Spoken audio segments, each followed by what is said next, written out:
Greek సామ్రాజ్యంలో అనేక మంది చక్రవర్తులు వచ్చారు. పిల్లలు చదువుకున్న వాళ్ళకి తెలుసు, అలెగ్జాండర్ అనేటటువంటి ఒక యవనస్తుడు 18 ఏళ్ల ప్రాయంలోనే ఒక రాజుగా వచ్చాడు. 18 ఏళ్ళు అంటే ఎంతండి? యవనస్తుడు. ఇప్పుడు 18 ఏళ్ల పిల్లలు ఎక్కడ ఉంటున్నారు? టీవీల దగ్గర, సీరియల్ దగ్గర, రోడ్ల దగ్గర, చెడ్డ సహవాసాల దగ్గర, అంతే కదండి. 18 ఏళ్ల ప్రాయంలోనే రాజుగా అయ్యాడు. తను ప్రపంచంలో ఉన్న అన్ని రాజ్యాలను జయించుకుంటా బయలుదేరాడు. తను వెళ్ళి అడుగుపెట్టిన ప్రతి రాజ్యాన్ని జయించటం. ఆ రోజుల్లో ప్రజాస్వామ్య పరిపాలన లేదు. వెళ్ళటం, అక్కడ ఉన్న రాజుని చంపడం, ఆ రాజ్యాన్ని చేజిక్కించుకోవటం, ఇంతే. రాజుల పరిపాలనలో అంతా ఇంతే జరిగేది. వెళ్ళటం, ఆ దేశం మీదకి దండెత్తటం, ఆ రాజుని చంపేయటం, అక్కడ ఉన్న సొమ్మంతా తీసుకోవడం, ఆ భూభాగాన్ని వీళ్ళ దాంట్లో కలిపేసుకోవడం, ఇంతే. ఈ అలెగ్జాండర్ ప్రపంచంలో ఉన్న అన్ని దేశాలను జయించుకుంటా అండి బయలుదేరి ఆఖరికి 32 ఏళ్ల ప్రాయంలోనే తను చనిపోయాడు. 32 సంవత్సరాలకే వ్యాధి వచ్చి చచ్చిపోయాడు. యుద్ధంలో చచ్చిపోవడం కాదు. తను ఆఖరి మరణ పడకల మీద ఉన్నప్పుడు, ఇంక కొన్ని గంటలు చచ్చిపోతాను అన్నప్పుడు, ఈ విషయాన్ని బాగా జాగ్రత్తగా వినండి అందరూ.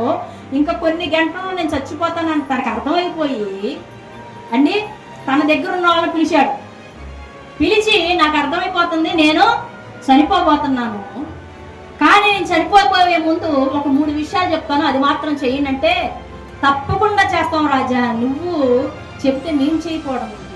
ఎందుకంటే తను విస్తారమైన సంపద కూడా పెట్టాడు. అన్ని దేశాలను జయించాడంటే ఎంత బంగారం వచ్చి ఉండాలి, ఎన్ని వజ్రాలు వచ్చి ఉండాలి, ఎన్ని పట్టుబట్టలు వచ్చి ఉండాలి, ఎంత భూభాగం సంపాదించి ఉండాలి, ఎంత పేరు తెచ్చుకుని ఉండాలి, ఎంతమంది పనివాళ్ళు ఉండాలి. అక్కడ ప్రపంచాన్ని జయించిన వ్యక్తి 32 ఏళ్ళకి మరణం వచ్చేసింది. అయితే తను ఒక 3 విషయాలు చెప్పాడు. అందరూ జ్ఞాపకం పెట్టుకోండి. ఆ 3 విషయాలు ఏంటంటే, నేను చచ్చిపోయిన తర్వాత నా శవపేటికని వైద్యుడు మోసుకుంటూ వెళ్ళాలి అని చెప్పాడు. హల్లెలూయా, హల్లెలూయా. శవపేటికని ఎవరు మోస్తారు? సైనికులు మోస్తారు. పేరు ప్రఖ్యాతి కలిసిన వాడు మోస్తారు. ఎవరు పడితే వాళ్ళు మోయి. అర్థమవుతుందా? ఎవరు మోయాలన్నాడు? వైద్యులు. నాకు వైద్యం చేసిన వైద్య బృందం నా శవాన్ని మోయాలి, నా శవపేటికను మోసుకుని తీసుకెళ్లి సమాధిలో పెట్టాలి అని అడిగాడు. మొదటిది. రెండవది, ఆ శవపేటికకి 2 వైపులా 2 రంధ్రాలు చేసి, ఈ చెయ్యి ఒకవైపు, ఆ చెయ్యి ఒకవైపు, ఇలా నా చేతులు బయటికి కనబడేలాగా ఆ శవపేటికలో నుంచి ఒక చెయ్యి ఇటు ఉండాలి, ఈ చెయ్యి అటు ఉండాలి, 2 రంధ్రాలు చేయండి, నన్ను ఆ ఖాళీ చేతులు బయట చూపించి అలా నన్ను ఊరేగించండి అని చెప్పాడు. రెండవది. హల్లెలూయా.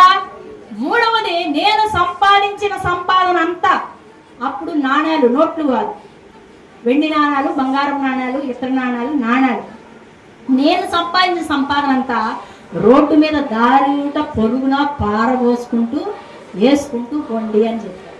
3 విషయాలు. ఈ 3 విషయాలను బట్టి ఆయన ఏం చెప్పాలనుకుంటున్నాడంటే, జాగ్రత్తగా వినండి. వైద్యులే ఎందుకు మోయాలి?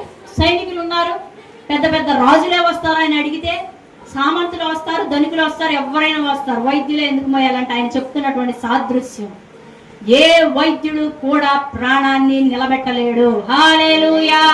అది ఆయన చెప్పాలనుకున్న విషయం. ఆయన దగ్గర వైద్యులు వందల మంది ఉన్నారు. వందల మంది. ఎందుకంటే అంత సంపన్నుడు.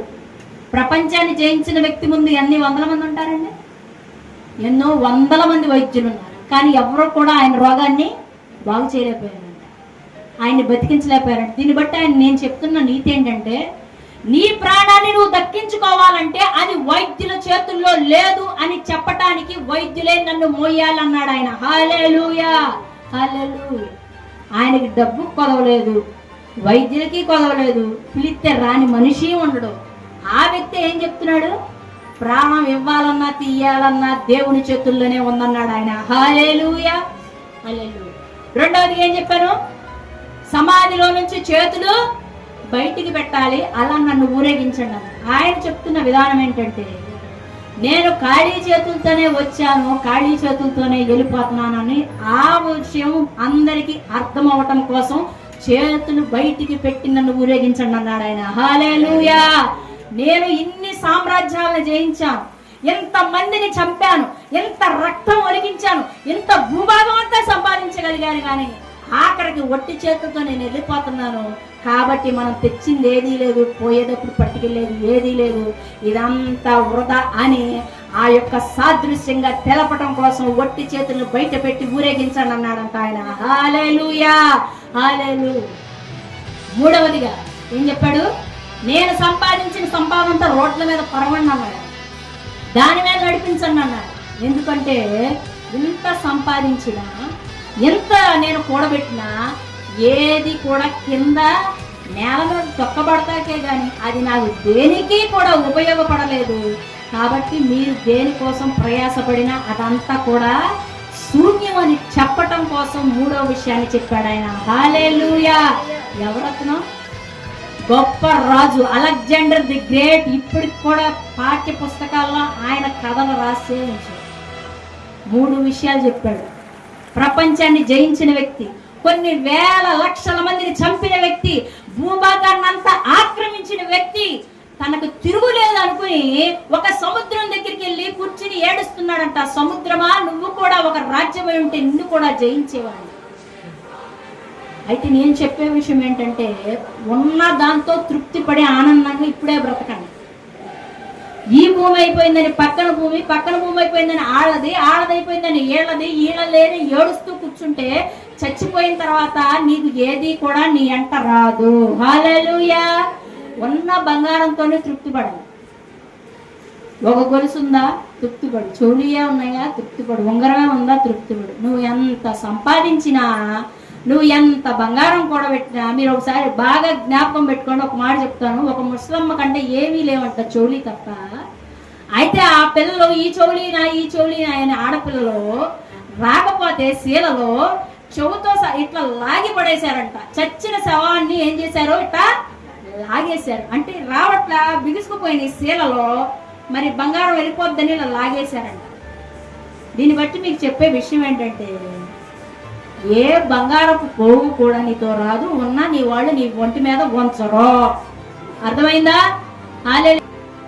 మూడవదిగా నీది ఆయన ఏం చెప్తా ఉన్నాడు? నీ ప్రాణం దక్కించుకోవాలంటే అండి అది ఎవరి చేతుల్లోనూ లేదు, దేవుని చేతుల్లోనే ఉన్నది. హల్లెలూయా. అర్థమవుతుంది? కాబట్టి నా ప్రియ సహోదర సోదరి, ఆయన సమాధి ఇప్పటికి కూడా భద్రంగా దాచే ఉంది. ఆయన లేచాడు అని ఈరోజు ప్రతి చర్చిలో, ప్రతి సంఘంలో, ప్రతి ఆరాధనలో ఎందుకు చెప్తా ఉన్నారంటే, అనేక మంది రాజులు, అనేక మంది సామంతులు, అనేక మంది ధనవంతులు, అనేక మంది బాబాలు అని పిలువబడుతున్న వాళ్ళ అందరి సమాధులు ఈనాటికి కూడా మూసే ఉన్నాయి. ఒక్క యేసు క్రీస్తు సమాధి మాత్రమే తెరిచే ఉంది. ఇశ్రాయేలు దేశంలో ఈనాటికి కూడా ఆ సమాధి ఖాళీగానే ఉన్నది. ఆయన లేచి ఉన్నాడనే సాక్ష్యము మన కళ్ళ ముందు కనబడుతూ ఉన్నది. హల్లెలూయా, హల్లెలూయా. ఆయన లేచాడు కాబట్టే అసలైన పండగ మొదలైంది. ఎవరు జయించలేని దాన్ని జయిస్తే విజయ వీరుడు అంటారు. ఎవరు ఇంత మట్టికి జయించలేనిది ఏంటయ్యా అంటే గనక, మరణాన్ని ఆనాడి నుండి ఈనాడు వరకు, ఆ యొక్క ప్రపంచం మొదలైనటువంటి మొట్టమొదటి మనిషి ఆదాము దగ్గర నుంచి ఈనాడు చివరి మనిషిగా ఉన్న ప్రతి మనిషి వరకు జయించలేనిది ఏంటి అంటే గనక, మరణాన్ని జయించలేకపోయారు. మరణాన్ని జయించడం ఎవరి వల్ల అవ్వలేదు. ఒక్క ప్రభు అయిన యేసు క్రీస్తు మాత్రమే మరణాన్ని మింగి, ఓ మరణమా నీ విజయం ఎక్కడా, ఓ మరణమా నీ ముళ్ళెక్కడా అని ఆ సవాలు విసురుతా ఉన్నాడు. హల్లెలూయా, హల్లెలూయా. ఎవరో చేయలేని పని యేసుక్రీస్తు ఏం చేశాడయ్యా అంటే గనక, మరణాన్ని జయించి తిరిగి లేచాడు. ఆఖరిగా ఒక్క విషయం చెప్పి ముగిస్తానేనండి. అందరూ కూడా ఇలా సమావేశం ఏర్పాటు చేసుకున్నారు. అందరూ కూడా ఇహ క్రీస్తులోనికి వెళ్ళిపోతున్నారు. అందరూ చర్చిలు ఎక్కేస్తున్నారు. అందరూ బాప్తీసాలు తీసేసుకుంటా ఉన్నారు. ప్రపంచం మొత్తం చూస్తే సగం మంది క్రైస్తవులే ఉన్నారు. ఇలాగే మనం వదిలేసుకుంటూ పోతే ప్రపంచం అంతా ఇది పాకిపోద్ది, చర్చిలు పెరిగిపోతాయి, అందరూ క్రీస్తు బిడ్డలు అయిపోతారు, మన సిద్ధాంతాలన్నీ డౌన్ అయిపోతాయి.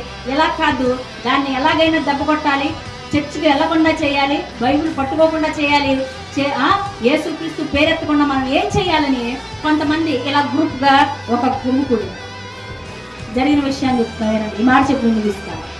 గ్రూప్ కొడితే అందులో ఒక వ్యక్తి అన్నాడు, బైబిల్ అన్ని తగలెట్టేస్తే గనక వాళ్ళు ఏం చూసి సువార్త చెప్తారు, బైబిల్ అన్ని తగలెట్టేస్తే క్రైస్తవత్వం ఆగిపోద్ది అన్నాడు ఒక ఆయన. ఒక ఆయన అన్నాడంటే బైబుల్ తగలబెడతావేంట్రా బాబు పిచ్చోడా, వాళ్ళ హృదయంలోనే వాక్యం ఉంటుందని చెప్పాడంట. హల్లెలూయా, హల్లెలూయా. అంతే కదా, బైబుల్ అన్ని తగలబెట్టేశారు, బానే ఉంది. ఒక సిద్ధాంతం తెచ్చారు అండి, బానే ఉంది. ఫోన్లలో ఉన్న యాప్లన్నీ ఏం చేస్తారు? ఫోన్లలో ఉన్న యాప్లు మనం ప్రతిరోజు వింటున్నాయి, ప్రతిరోజు మనసులో ఉన్నాయి. యేసుక్రీస్తు పునరుద్ధానుడు, ఈ మాటలన్నీ మన మైండ్ లోంచి ఎవరు చెదరగొడతారు? అది ఎవరి వల్ల అయ్యేదే కాదు. ఆయన అన్నాడంటే వాళ్ళ హృదయంలోనే బైబిల్ ఉంటుందిరా, మనం ఏం చేయలేమన్నాడంట. రెండవది ఇంకొక ఆయన లేచి అన్నాడంట, ఈ చర్చిలన్నీ పగలు కొట్టేస్తే గనక అప్పుడు క్రైస్తవత్వాన్ని ఆపగలం అన్నాడంట. అప్పుడు ఇంకొక ఆయన లేచి అన్నాడంట, చర్చిలు పడగొట్టేస్తే క్రైస్తత్వం ఆగిపోద్దా? అది నీ పిచ్చి భ్రమ. చర్చిలన్నీ పడగొట్టేస్తే ప్రతి ఇల్లే ఒక ఆరాధన స్థలం అయిపోద్దని చెప్పాడంట. హల్లెలూయా. లాక్డౌన్ లో ఏం జరిగిందండి? కరోనా టైంలో ఏం జరిగిందండి? చర్చిలన్నీ మూతపడినాయా లేదా? కానీ ఏ ఇంట్లో ఉన్న ఆరాధన ఆగిందా అని ప్రభుపేట మనం చేస్తాం. ప్రతి ఇంట్లో ఒక ఆరాధన స్థలం అయిపోయింది. ఒక నలుగురు కూర్చుని అదే సంఘంగా కూడిపోయింది. మేము నలుగురమే ఒక కుటుంబంగా ప్రార్థన చేయడం మొదలుపెట్టాం. బలవంతంగా చర్చిలకు వెళ్ళిన వాళ్ళైనా, చావుకి తెగించి చర్చికి వెళ్ళిన వాళ్ళు ఉన్నారు, కానీ చావుకి తెగించి వేరే వేరే చోట్ల పరిగెత్తిన వాళ్ళు ఎవ్వరూ లేరని ప్రభుపేట మనం చేస్తాం. అర్థమైందా? సరే, చర్చిలు కూలగొడితే ప్రతి ఇల్లు ఆరాధన స్థలం అయిపోద్ది, ఇది కూడా కుదరదు, మరి ఏం చేద్దాం అన్నారంట. ఇంకొకళ్ళు అన్నారంట, ఈ పాస్టర్లందరినీ చంపేసుకుంటా పోతే మనం క్రైస్తత్వాన్ని ఆపొచ్చు అన్నారు.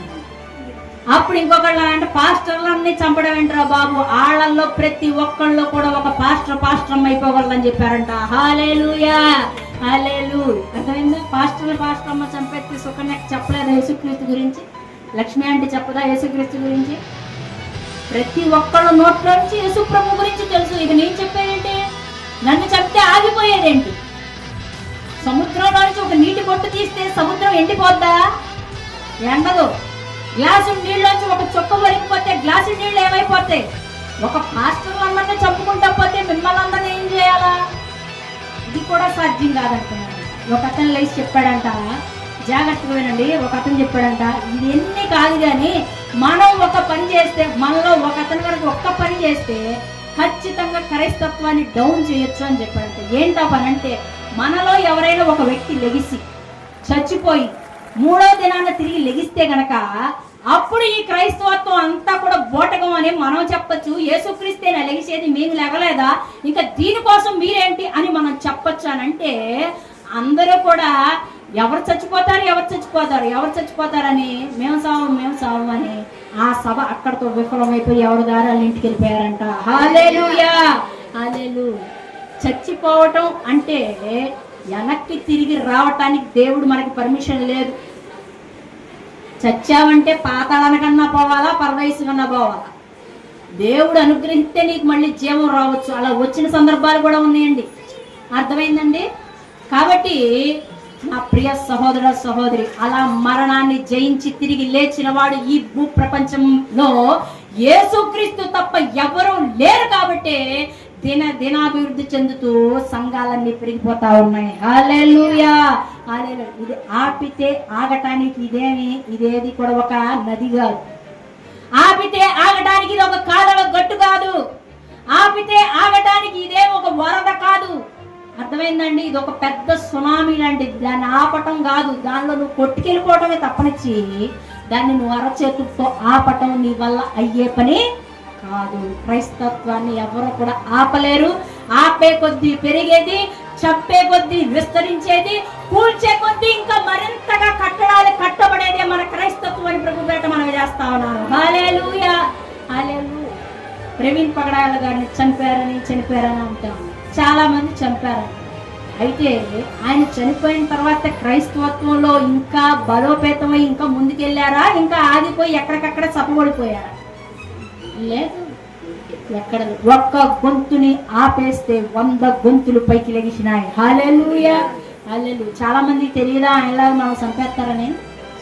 చస్తే చచ్చాం, ఏ రోజో ఒక రోజు చచ్చిపోవాల్సిన వాళ్ళు అదేదో క్రీస్తు కొరకు చచ్చిపోదామని చాలా మంది తెగించి ముందుకు వచ్చేస్తున్నారు. హల్లెలూయా, హల్లెలూయా. చచ్చిపోతే చంపితే ఆగేది కాదు క్రైస్తవత్వం. చర్చిలు కూలగొడితే ఆగిపోయేది కాదు క్రైస్తవత్వం. బైబిల్ తగలబెడితే ఆగిపోయేది కాదు క్రైస్తవత్వం. ఇది నానాటికి విస్తరింప చేయబడేదే క్రైస్తవత్వం. హల్లెలూయా, హల్లెలూయా.